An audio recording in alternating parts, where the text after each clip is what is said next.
What's up, everybody? This is Taylor Gray, my brother Armond. Wake up. We're here. We're back. We're here. We're back. We're in the building, like literally in a building, and this is COVID community.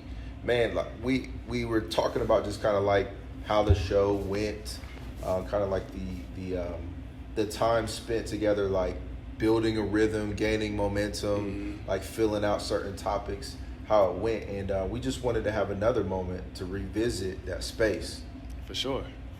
I think it's so interesting, like what the world has experienced since our last episode. Like as much as the world was changing in those few months of season one, like we took a couple month break and the world has changed even more. Like that's nuts. Yeah, man, we was on the heels of a lot of just things happening in the moment, and that's what was so dope, is like you don't have to scrounge for or search for content, because there's so much to talk about from week to week. Absolutely. And that's a lot of activity happening in a short amount of time. So it hasn't slowed down. It's still going. No, dog, it's sped up. Like it's so crazy how it's September now, and on one hand it just feels like it was just March like the other day, but then time is moving like fast and slow at the same time. It's crazy. It's crazy. Well, we just wanted to take a moment just to I guess investigate this time, to just take a closer look at what's going on right now, but maybe a little bit more levity to it. I don't know if it's all levity, like in terms of just a brighter attitude, a more positive thing to focus on, to be more lighthearted. But this is something. This topic we're going to talk about today, it finds its space in the sneaker realm.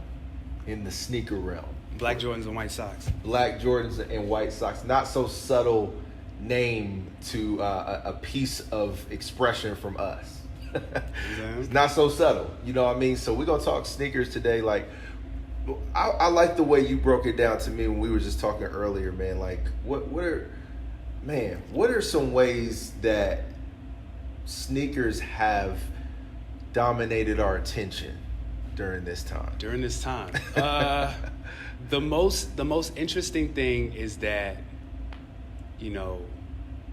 Nike, Jordan, Reebok, New Balance, they have not stopped putting out sneakers this year. Yeah. There was a point in the beginning where stuff was getting pushed back, but that's that's like too nerdy. That's inside baseball. Y'all don't care about that. But it wasn't like a lot of other businesses were like, we're slowing down. Bro. We're going to stop. We stand in solidarity. Nike was like, nah. You about to get these. These 4s come out next week, and the 5s come out after that, and it's a Yeezy every week, and Reebok's bringing back Iversons, and New Balance is killing collabs, and it's like every single week is something new. And it was like the music industry. It was like album out next week. Yep. Like there was no real like build up. It was just like these coming out next week. Yep. Almost shock drop, but just like the release calendar was operating at a rapid pace. And what was interesting was, with the extra money that a lot of people who were getting with unemployment, a lot of that money became disposable income. So not only were these sneakers getting released, sneakers were selling out quickly. Like it wasn't even like fire, or it wasn't like super collabs, Off-White, Travis Scott, limited Yeezys. Like, of course those are gonna sell out. But just your regular Jordan 7s in a non-OG colorway, gone. I was a little hurt to see how low the Flint 13 Jordan was valued. Like it seemed to be. I don't know if you guys know about the Flint Jordan 13. It's like the blue and gray and white mainly colorway, but it felt like people didn't care. I think They sold well. They sold well. But it took a while. Like, I don't know if it was you who sent me the link from Dick's Sporting Goods, and they had a full run. Full size run, just chilling. Yeah, it was. That was an interest. It was like the beginning of what you were talking about. Yeah. It was the beginning of it, so I think people were a little nervous about it. And also, Jordan made like an insane amount of those, and they were fairly easy to get. I was able to get a pair for my wife like with no problem. Yeah. But over time, like we talked off camera, there's certain sneakers that are easy to get, and then in 2-3 years, those flints are gonna go for $400-$500. Easy. Yeah, man. And here's the thing, man. Like, during this time, like, I may not be buying as many sneakers as I would have in the past at the same rate that I would, but I'm watching. I'm watching everything. I'm watching these dunks go insane. Yeah. These dunks have gone like crazy. SBs have gone really, really crazy. Yeah, so you can watch the Jordan prices if you want, but they're not even really the measurement of what's happening. Some of them are off-white. You had those lineage, like the 4s. Of course. Those are crazy. I mean, so we're watching all of this stuff happen, so that means people are buying. Why are people buying sneakers right now, Armand? Why are people buying sneakers right now? I think there's a mix of things. I think, like I said earlier, there's that disposable income that people have.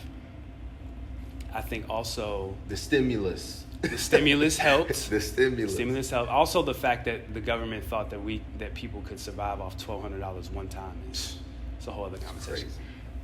Crazy. But I also think that it had a lot to do with people being at home all day, on their phones. People on their phones more than ever, and the stress of the quarantine that we talked about a lot in season 1 has not gone away. Nope. So when you mix, it's like, yo, what can I do to get this temporary shot of dopamine so that I can feel better? I can feel this like jolt or rush of, good, positivity, success, something like that. Yeah. And for a lot of people, that was purchasing shoes, clothes, just tangible things. Like, my closet definitely increased. I think a lot of it was because people were, if I buy this, I'll feel better. Yeah. And I mean, that's probably a quality in a lot of people. It was a pre-existing like urge. People wanted to buy, but there were other competing urges happening, like as far as like experiences and being able to go kick it different places and see certain people be in different environments. All of that got shut down. That's right. So now you got this one urge, like, well, that's not going away. Actually, it's increasing because now I'm looking on the websites more. I'm checking for things more. I'm watching like how certain celebrities dress more because these other things are gone. Now I'm putting a lot of attention on that. And for some reason, it's triggering me to want to just like buy in financially. Like, you know what I'm saying? Like, I gotta have them all. Yeah. Because my attention is that much more focused on this thing. And bro, like my closet has grown too. As I sold some, I did. Absolutely. I was selling too, so I guess there was that part of us that's trying to balance. Yes. You feel me? Because we're married. Yes. That was the other crazy thing. Just me being a newlywed was that my wife was not. She knew when we were dating that, like, but she ain't seen the secret sauce. She ain't see it. Like, she'd just be like, she's like, is that another you do box? This. That's another box? Are we, I'm like, no, all the bills are taken care of. We're fine. We got this in the account. It's cool. Right. Gotta like justify. Bro. I found these on sale and I sold this. Look at my account. I sold and she's just like, okay. Shout out to marriage, y'all. They really get to see you. Your spouse really gets to see you. Yo, for all my single people, one of my OGs told me this advice years ago. He was just like, yo, if you think that marriage is going to make everything go away, he said it magnifies and exposes everything, even stuff that you didn't know was there. All of it gets exposed. Because you rarely self-judge. You know what I'm saying? You rarely like look and question your own self. Like Justify, lie. Yeah, like I'm like, man, this is me. Like, and besides, it's between me and God.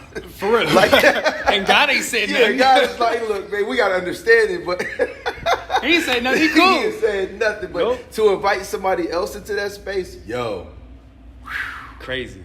That ain't for the lighthearted. Then you justify, and I think we have similar wives that like fashion isn't really like a focal point, right? Because I've been in relationships where, you know, if I got a pair, I gotta get her a pair too, and she's cool. Yep. But like, if I'm buying my wife a pair and she's just like, thanks. Yeah. But it ain't really like, yo, you ain't wore those. I bought those for you 2 months ago. That ain't her love language. That doesn't speak to her. And now she's just thinking about the $160, $180 you spent. Man. That could have went to groceries. That could have went to savings. That could have went in all these other places. Right. But they're in my closet collecting dust.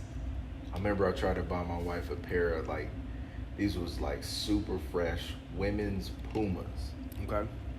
And I'm like, she about to be like very thankful that You gonna tell her? Yeah, like when her response, you're gonna be thankful. Yeah, no, that's how I felt. I'd like imagined it like she's gonna be like, these are so wow, I can't believe. Like I imagined it. It went nothing like that. Yeah, nothing like that. As a matter of fact, like day 3, they were dirty. You know what I'm saying? I'm like, you can't be out in the garden in those. Like she put that work in. Man, she was back in her lane. Yeah, you feel me? Like my wife loves gardening for the context. So I made a sneakerhead move for a gardener. So, I mean, and I had to eat that. Every day I would come home and look at how dirty the shoes was. You're like, yo, you want me to clean those for you? Man, like, listen, there's a spray for this. Yeah, I get some Jason Mark. I'll put them in the toilet or in the tub for you. I got you. And now it's like, how dare I spend Jason Mark on her shoes? Right. Like, there ain't no way. No way. That's throwing money in a fireplace. Now you feel like you wasting money. Bruh. You feel me? Like, but I had to learn that through those Pumas that I watched get dirtier and dirtier, and I'm like, nah, you're not wearing those when we go out.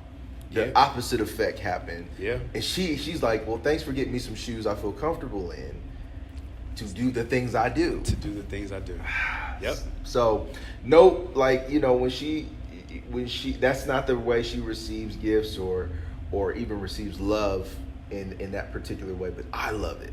Right. You know what I'm saying? Yep. And I have been working, like, it's so funny, it's like you talking like you in recovery, but like, you know, over the years, I have made progress in the ways that I engage with this. I mean, I'm talking like I had a room full of shoes, like a whole room. Like that, not like a corner. No, or a set. This wasn't a closet. Yeah. This was a room of shoes. Yeah. So, like, you talking about coming from that to where I'm at now. Yeah, I'm gonna big up myself. Yeah, like I'm doing all right. Yeah. Look at the Lord, how the Lord has grown me. But it's still we was copping. You know what I'm saying? Like during the time, and it was just like, I don't know, like I don't want to make it any more complicated than just simply wanting to feel good. The dopamine. Yeah. You feel me? It was just like, yo, I like this. I want this. This is helping me somehow cope with all of this other craziness around me. Mm-hmm. You know, like you can't just keep getting bombarded with bad news and exist as a human being. You search for a positive feeling. Absolutely. So that's sneakers in it can be an impulse thing. Absolutely. Like, boom, I want this right now. I'm gonna get it, charge it to the game, deal with the consequences later. Yep. And then you get them. And especially in this environment, it's like, well, where do you wear them? You get them, and the most exciting thing is the unboxing. You unbox them, you get them in hand, you look at them, you check first of all, you checking your tracking every 15 minutes to see if they moved. Then they come in, you finally come in, you unbox them. Checking the tracking. That's the high. That's the... Yeah. You know what I'm saying? Yeah. And then you unbox them, you look at them, you put them on some people don't even put them on their feet. They just put them back in the box. I do. That's me. Nah, I put them on my feet immediately. I can't. I like it because I if I'm gonna be disappointed, like in the way they feel, Yeah. I want to stall that out a little bit. I got you. Cause I'm like, sometimes I'll be like, man, I'm holding them. I don't know how these is gonna feel, but I just need to be able to enjoy this. Yeah. So I'm gonna put them down, maybe put them on later, and then see how they feel. And sometimes it's been disappointing. Like, dang, I can't keep these. Yeah. I know that moment, I can't keep these. So now I'm on a time limit of how long am I actually have them, if I'm going to display them. If I'm gonna just get a fit off, Right. and get rid of them, how am I gonna sell it? Like then that becomes a whole, because that's work in itself. Like selling them, getting rid of them, and especially in this market because the resale is getting higher. You're like, well, I bought these for retail, but I could get an extra $100 more, extra $80 more. Or even worse, when you buy resale and you're like, Bro, this is the crazy thing about resale. We was just talking about this. Told y'all this is the Sneakerhead episode. This is like, I don't even know if you got to decode it or whatever. You're just being invited into an inside boardroom. And this applies to anything. Like, just replace sneakers. Like, people aren't just buying sneakers. Like, people are spending their money on random stuff. Yep. Like, so if you feel like you can't connect, you can. Yes. So the resale market is actually like it's an actual view of the value of all of these shoes. Yep. And that's another thing with buying sneakers. People look down on folks who buy sneakers in excess. Like, like why do you have that many shoes? Like, that's a very elementary way to think about somebody having a large shoe collection. You should think about it in the same way that you purchase high value. You purchase something at a high value for the purposes of it appreciating over time. And the fact that you have like such an asset at your disposal literally increases your financial portfolio. So like I don't want to hear you like making the comments like, man, you got some more Jordans, you got this, like, man, you got a problem, especially the Christians. Dude, you have an addiction. Like, fam. Like, what in your house that you just have chilling around you is appreciating? Right. I can give you a number of things that are appreciating for me. Mm-hmm. That can literally sustain and feed me and my family for a long period of time. Yep. So let me wear my shoes, bro. I hate that so much. There is actually that happened. I don't even know if I should say this on camera. Bro, because it's so real. No, it's just like, well, first of all, I hate the memes and just the dialogue, especially now in this like 401k Twitter. Yeah. And like these like, oh, you standing in line for Jordans, but you won't stand in line to vote, or you don't have a college fund for your child, but you'll sell these sneakers. It's like that's a very elementary and very uninformed perspective. Yep. Very much so. There's literally a sneaker website called StockX. StockX. You're watching the stock price or the value price of this stock rise or fall. Yep. And it's shoes. Yep. Like, you got to understand what's happening right now. Like, this is a major market.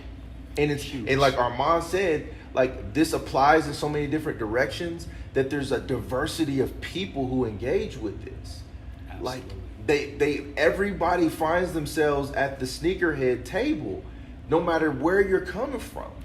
And it's and the good thing about it, honestly, dog, like, it's such a great conversation starter, because there are a lot of people who either like sneakers or were in the game at some point, or want to get back in the game, or they have a relative that was really into it, or they're into sports and they're like, yo, I remember when Jordan wore those, when he did this, that, and the third. And it's a great and there is nothing more important right now. The highest value right now is engagement and communication. That's right. Because people have been in the house all day, and they just want to reach out and just touch people. And like, I want to be in a space with another person. And so it's like, it has such a weight to it that people don't understand, or I don't think they comprehend. They don't look or realize that that's a thing. You know what I'm saying? So Yeah. there's value. There's monetary value, but there's also like an intrinsic value that exists there as well. Yeah, man. Yeah, and that speaks to a lot of different things. Like, we can replace sneakers with a lot of different things. But I mean, look, man, like, at this stage in my life, I think I've said a couple of times, like, I'm about to stop buying shoes. You never stop. You go in your mind through these cycles, like, whatever. But I am a very big proponent of just the ways people express themselves. Mm-hmm. Like, self-expression. Like, Yep. there's all kinds of different ways, and beyond like the actual valuation of the product, like, I actually like wearing sneakers. You feel me? Like, I just enjoyed that. Yep. I didn't lose that feeling from when I was in school of like getting dressed to go somewhere. Exactly. And even that part, like, when you talk about things you value from your childhood, things that you lost or ways that you looked at the world that's gone now. Yep. Like, the fact that stayed with you up to this age in life, man, that should be a beautiful thing. Absolutely. That should be something people celebrate. Like, they still have something from their childhood that stays with them. Yeah. And for me, it's sneakers. Yeah. Yeah. Like, I'm not just immature off rip because I got some Jordans on. It's like, right. Look at all the other things that I've accomplished. Exactly. It still kept a piece of my childhood. Absolutely. So we can get real deep about this whole thing, because it's like it's interesting just talking about how a person expresses themselves, but just kind of getting back to the general effect and the landscape of just things you're seeing more broadly. We have seen the sneakerhead concept be it has now been displayed by the mainstream. Mm-hmm. Like, it's in the mainstream to be a sneakerhead. Mm-hmm. The minute we saw preachers and sneakers, if the church catches up to it, that means it's already happened. It's been happening. But it's now a novelty for the church. And the church just stopped raising the roof like 2 years ago. So bruh. that lets me know. Bruh. Yeah, when the church catches up. They're still doing the Dougie in certain youth groups. Youth groups are still doing the Dougie and the Nay. And God help the people who are still doing the dab. Like, Yeah, dog. Father, like, stop. It's bad. It's bad. It's bad. So again, like, sneakers have entered into the mainstream. The proof is that 50 and 60-year-old pastors are wearing off-white J's With straight leg jeans that don't move, they just stay all the way down, with a blazer and a button up underneath it. A bedazzled blazer, bro. Like, Oh, see, I was thinking about the black pastors. We didn't even get to like the white pastors. oh, yet. the white pastors is wildin', bro. The bedazzle here, then the bedazzle on the jean, because they still wearing the joints like the flare joints. Them Shawn Michaels Heartbreak Kid jeans. They start skinny and they just flare out with a pair of $800 sneakers. Like, yo. 800. Like, how did you know to buy those didn't. ones? You didn't. Either Like- your son did, or your stylist, or your marketing team. That's a whole nother conversation. The concept of a stylist. Like, I won't even get into that. But, Style in Jesus' that's name. that's a Jesus. whole nother conversation. Jesus' but mighty name. Yeah. But now, like, the mainstream has grabbed a hold of sneakerhead culture. So now when you look at resale prices, they're now almost like the norm. We could consider them the normal prices. Yep. Let me just tell y'all right now, most people are not buying their shoes at retail. Most people. Yeah. Most people are paying resale. Most. Because it's the way. If you want a pair of sneakers now, the days of you walking into the store and just saying, "Oh, I like those," and getting your size, them days is dead. For the most part. Unless you live in like Montana or somewhere. Maybe I'm wrong. And there's probably some sneakerheads in Montana, I'm I sure. might be wrong. Yeah. But like, if you want like somewhat exclusive or some sort of retro or something like that, you're gonna have to be on it. And 9 times out of 10, if you're not in that community, you're not on it. So by the time you see a picture of somebody wearing it and you say, "Yo, where you get them?" Oh, they're done. They're gone.